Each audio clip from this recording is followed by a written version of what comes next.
there. What if I told you that the biggest betrayer in your life isn't coming from someone else? That is actually coming from you. Every book you've read and you never applied, every seminar you attended and you forgot by Monday. I mean, yesterday was church. Do you remember what you learned in the church yesterday? The action steps you were supposed to take. Are you taking them already? You see, every insight you know there that I'm like, Rema, word, and you never acted on it. That's not growth. That's self-betrayal. So this is what is really happening. Huh? Every time you learn and you choose not to act on it, you're making a silent promise to yourself. It's like a pledge. And you are breaking it.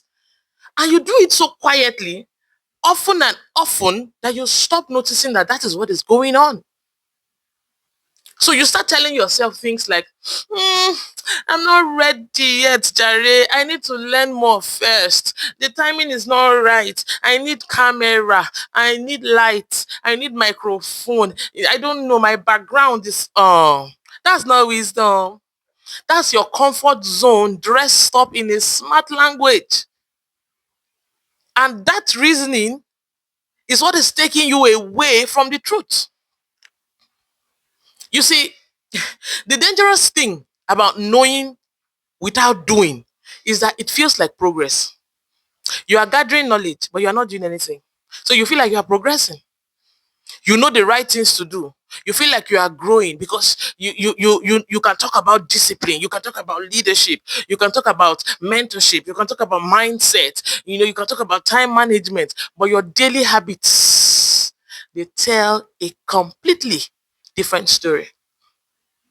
And so over time, that gap between who you say you are becoming and how you actually live, it begins to erode your self-trust.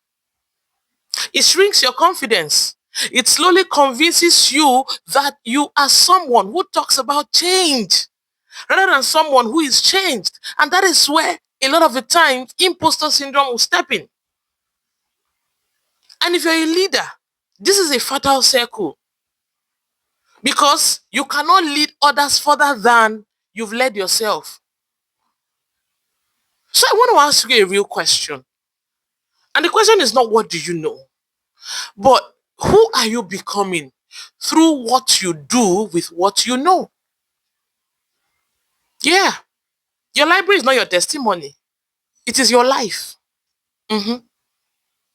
You know, when the year started, some people had goals. New Year goals. I want to read 75 books. I want to read 200 books. It's not about the number of books you read. The question is, are you applying it to your life? Because the person who read 50 books and applies nothing is further behind than the person who reads one book and actually changes. Why? Knowledge without action is not an asset. It's a liability. It only makes you feel good about, knowing everything. And so today I'm going to call you out. Yeah. I'm not asking you to overhaul your life. I'm not asking you to make any drastic change. I'm only asking you to close the gap.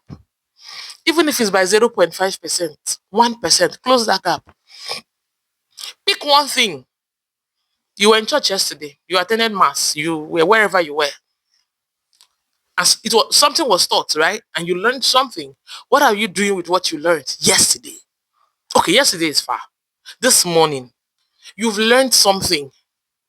This afternoon, you've learned something. This evening, you've learned something. Just pick one thing.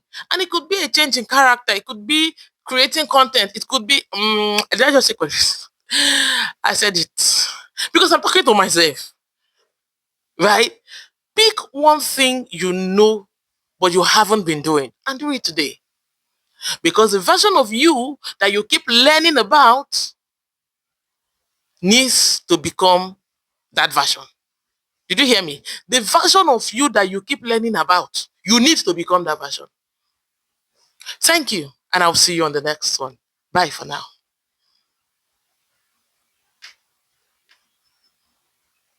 Freeze.